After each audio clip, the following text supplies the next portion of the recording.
Okay, we are back. You should be at the point where you imported all of your tools, all of the libraries packages you need, and now we have gone ahead and imported the data set.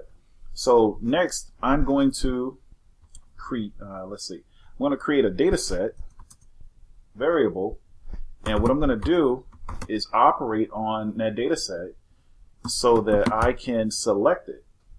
Okay, so here I'm going to, and this is going to be fairly, it's going to be fairly complicated only because I need to explain a little bit to you. So when I select the column, the colon here, that means I'm selecting all of the lines. And by selecting the all of the columns here, I put a comma and I put colon, subtract 1 or -1. That means that in this data set, I want to select all of these except for the last one where it says make. And I'll explain this. In Python, we're using an index, and the indexes start at 0. So you can see 0 and then all the way down. So in this column, name column is not the first column, it's actually 0. So it really counts 0, 1, 2, 3, 4, 5, and then 6. Okay, you'll see why that's important in just a second. But what I did was over here, I selected all of the lines, and then I selected all of the columns -1, and that 1 would be this one. Okay, all right, you'll see why that's important. Okay, so I'm going to put dot values, and Python has actually discontinued the function where you could hit Control-I. It says no documentation available. So if you would like to learn more about it, I would recommend what you do is you go online and you put iLock into the Google, in the Google, and then search on that. That way you can learn more about it. I'm just going to go ahead and type here. I'm trying to keep these videos fairly short here, just so I, have respect for you as far as your time is concerned. So now on the next one, we know that we are now targeting. So our X is used to select all of our independent variables. When I go and I put in, when I'm looking for variable explorer, where are you? Yeah, when I go in and I look for my dependent variables, again, so I've taken all of the columns except for one. That's line 18. In line 19, I'm going to create another variable in which I only select this one. Now remember, we're counting 0, 1, 2, 3, 4, 5, 6. So in that case, now I'm going to only select 6. Okay, does that make sense? All right, make sure that's nice and tight in there. Values, and then I'm going to assign both by selecting these lines, hitting Control Enter. Okay,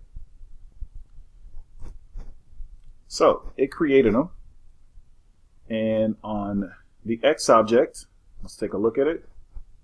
Okay, we're not going to take a look at it. You won't let me look at it. Okay, that's fine.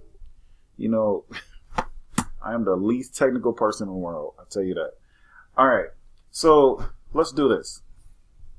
If I type in X, I should get, let's see, Control Enter.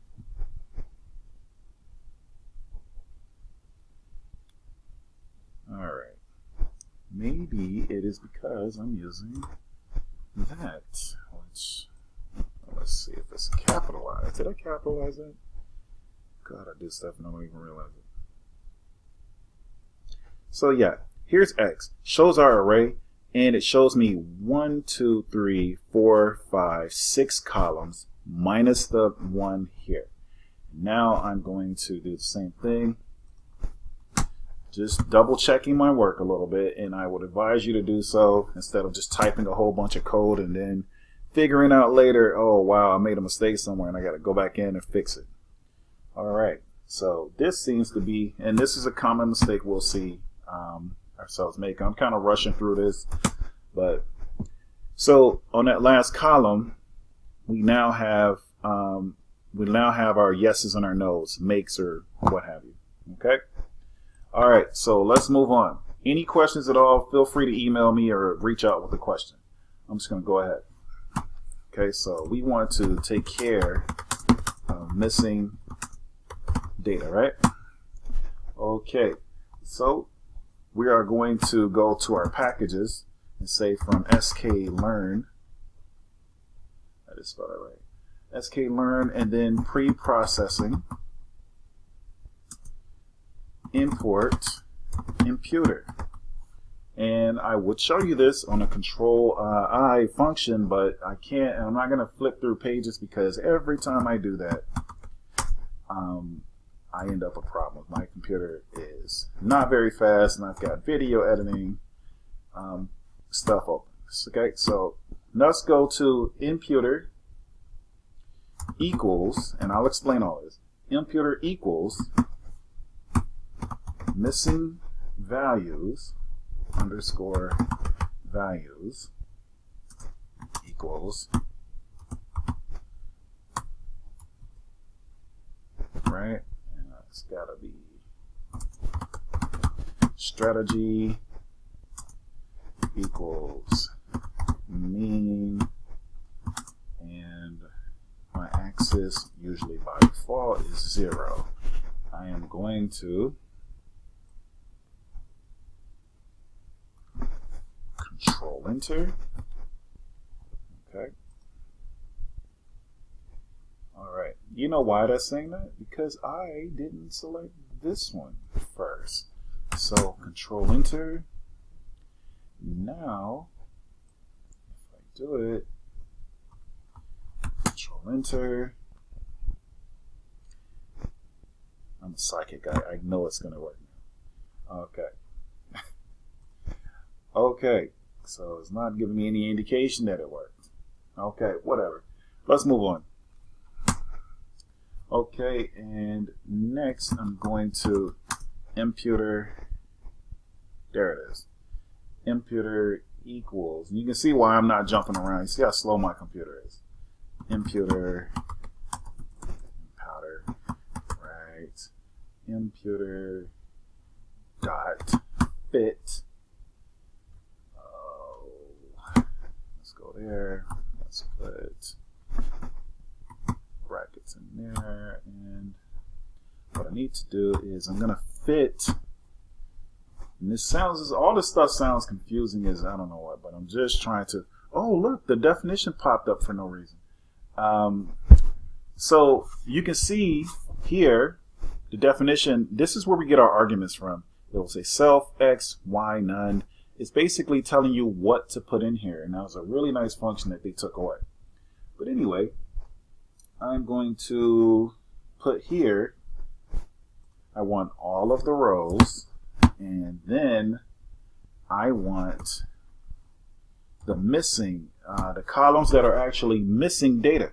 So if I go back to my variable, right, and I look at my data set, which columns are actually missing data?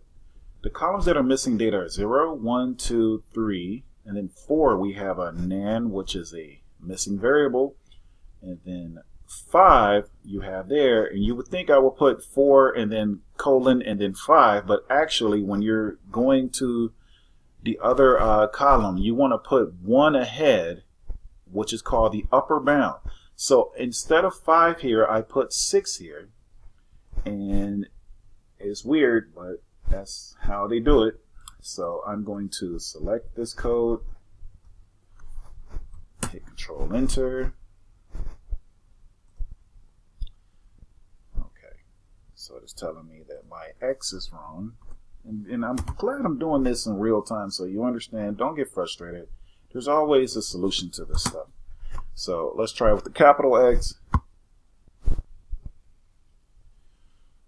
Okay, and let's see. So if I were to type that capital X right here, hit Control Enter. Let's see what we got. All right.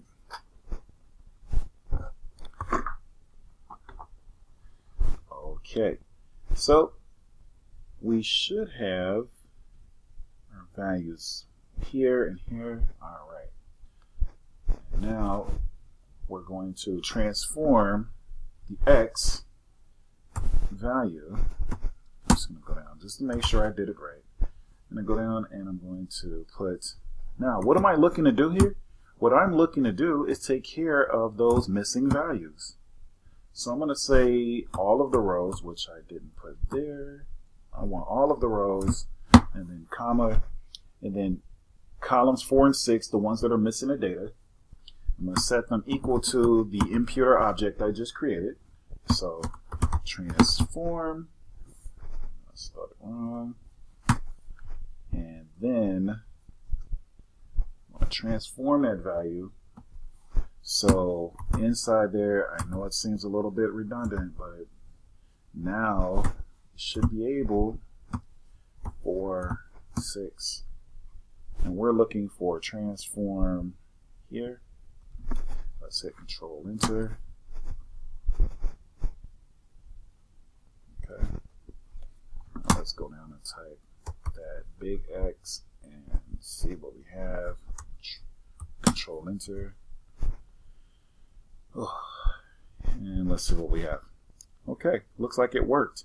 So what we have now, instead of the missing values, we have these two values. So Scott now has a missing value that was, I'll bring up the data set. Scott was missing his height. And so if I look here, Scott's missing his height, Amanda's missing her wingspan. And so now we see that Scott's height is now 6.066 and Amanda's wingspan is 6.32222.